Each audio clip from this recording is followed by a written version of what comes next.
கர்த்தருடைய பரிசுத்த நாமத்திற்கு ஸ்தோத்திரம் உண்டாவதாக. கர்த்தராகிய இயேசு கிறிஸ்துவின் நாமத்தில் உங்களுக்கு கிருபையும் சமாதானமும் உண்டாவதாக.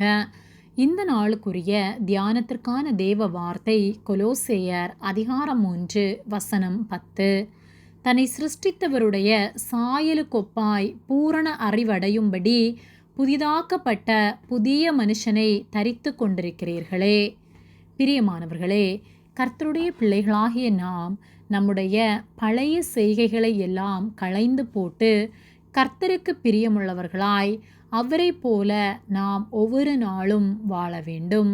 கொலோசேயர் 3:9-10 வசனங்களில் ஒருவருக்கொருவர் பொய் சொல்லாதிருங்கள், பழைய மனுஷனையும் அவன் செய்கைகளையும் களைந்து போட்டு தன்னை சிருஷ்டித்தவருடைய சாயலுக்கொப்பாய் பூரண அறிவடையும்படி புதிதாக்கப்பட்ட புதிய மனுஷனை தரித்து கொண்டிருக்கிறீர்களே என்று சொல்லப்பட்டுள்ளது.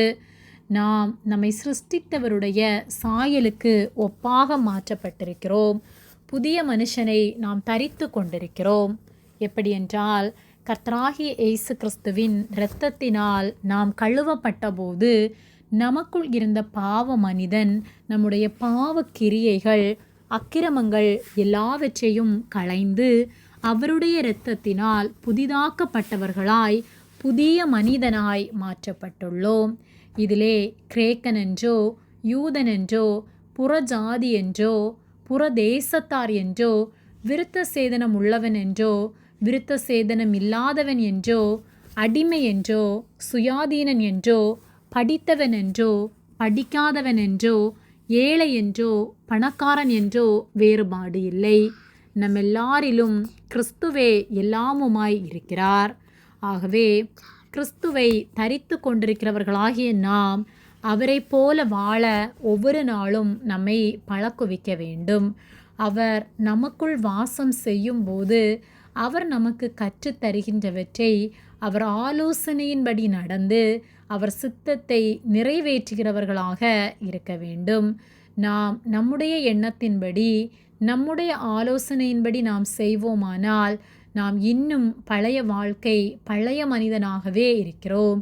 நம்முடைய சுயத்தினால் எதையும் நாம் செய்யாமல் அவர் சித்தத்திற்கு நம்மை முழுமையாக ஒப்பு கொடுத்து அவர் நமக்குள் கிரியை செய்ய நாம் இடம் கொடுக்கும்போது நம்முடைய வாழ்வு பரிசுத்தம் உள்ளதாக காணப்படும். பரிசுத்தம் இல்லாமல் நம் மனம் போன போக்கில் வாழ்வதினால் ஒரு பிரயோஜனமும் இல்லை. கர்த்தர் விரும்புகிற வாழ்க்கை வாழ்வதே சிறந்தது. ஆகவே நம்மை அவரிடத்தில் முழுமையாக ஒப்பு கொடுத்து நம்முடைய சிந்தனை, செயல், நடக்கை எல்லாவற்றிலும் அவரை தரித்திருப்போம். அன்புள்ளவர்களாய் வாழ்ந்து அநேகருக்கு அவருடைய அன்பை பிரஸ்தாபப்படுத்துவோம். கர்த்தர் நம் ஒவ்வொருவருக்குள்ளும் வாசம் செய்து நம்மை பரிசுத்தப்படுத்தி பரலோக ராஜ்யத்திற்கு பங்குள்ளவர்களாய் நம்மை மாற்றுவார். ஆமேன். ஜெபம்.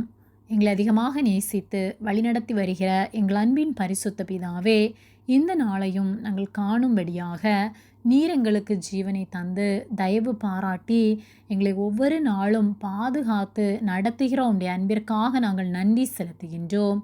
நாங்கள் தியானித்த வார்த்தையின்படியே நாங்கள் உம்மை தரித்திருக்கிறோம் என்று உணர்ந்து ஒவ்வொரு நாளும் உம்மை போல வாழ எங்கள் பழைய செய்கைகள் எல்லாவற்றையும் களைந்து உமக்கு பிரியமுள்ளவர்களாய் வாழ எங்களுக்கு உதவி செய்யும்படியாய் ஜெபிக்கின்றோம். எங்களை உம்மை போல மாற்றுவதற்காக நன்றி செலுத்துகின்றோம். எங்களை தாழ்த்தி ஒப்பு கொடுக்கின்றோம். இயேசுவின் நாமத்தில் ஜெபிக்கின்றோம் பிதாவே. ஆமேன். கர்த்தர் உங்களை ஆசீர்வதிப்பாராக.